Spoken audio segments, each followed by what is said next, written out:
Mr Chairman, I hadn't realised that the member was going to resume his seat so quickly. I did want to make a preliminary comment on the title of this bill, and the reason that I wanted to make a preliminary statement is that because when I referred earlier to the regulatory impact statement, which of course is relevant to all aspects of this bill, including the title clause and commencement provisions, I referred to the fact that it hadn't been tabled in the House, and I do apologise to the House for saying that, because of course it was tabled in the House as a result of a new procedure which has only been in place this year. And what I've discovered is that because the government made the decision, because the government made the very stupid decision to take the regulatory impact statements out of the bills, that they have decided that when a bill is being debated under urgency, the regulatory impact statement will be tabled in the House. Only they didn't tell anyone. Nobody was informed that this was a new process. So I do apologise that I referred to it not having been tabled, but I don't apologise for my reference to the fact of the utter stupidity of a government that says that it's interested in regulatory reform when the regulatory impact statement is now no longer published with the bill itself. And it is absolutely vital that people acknowledge the regulatory impact statement is entirely relevant to both the title and to the commencement, which is we're up to only clause 1.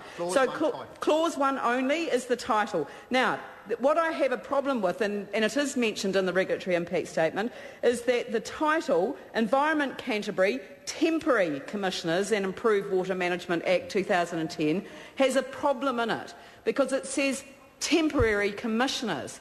Now, it may be a misnomer and it may not be, because misnomer... My apologies.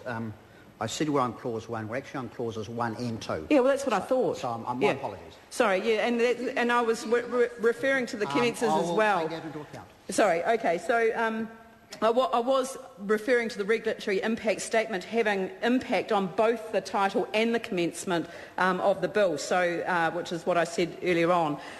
So I'll withdraw my apologies for apologising for getting that wrong. But the point that I wanted to make was that where it refers to temporary commissioners, this is the whole question about what this bill is intending to lead to.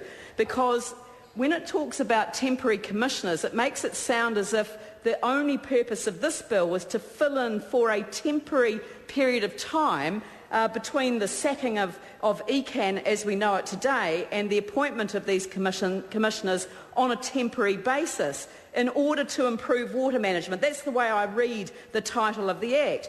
But when one reads the regulatory impact analysis, and the Minister still hasn't actually addressed this issue, when we actually read it, we discover that, in fact, this is a bit of an experiment that's going on here in Canterbury. The results of any intervention... So it says here, however, in this, that they have the potential to undermine the government's New Start for Freshwater Policy Program and the work of the Land and Water Forum. It is considered preferable for any intervention to have a narrow Canterbury-specific focus, which it does in this title. It's Environment Canterbury.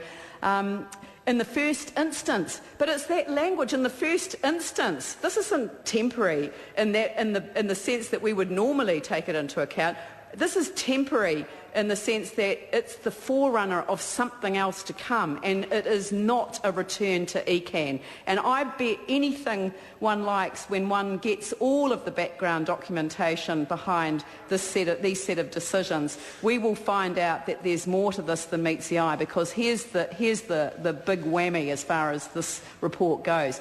The results of any intervention that's here in Canterbury could provide useful information for decision makers on the outcomes of the New Start for Freshwater Policy Program and potentially an opportunity to trial alternative policy settings in a combined context. We're being trialled here.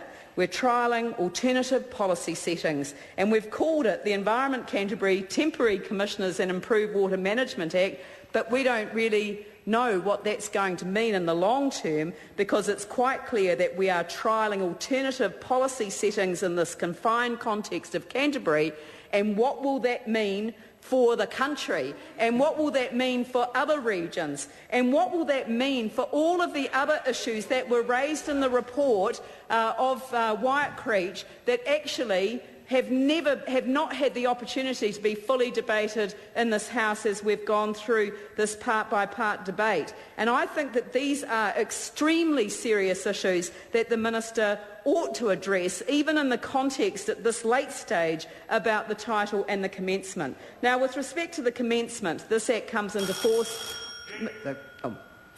The Honourable Shane Jones. Thank you, Mr Chair, for providing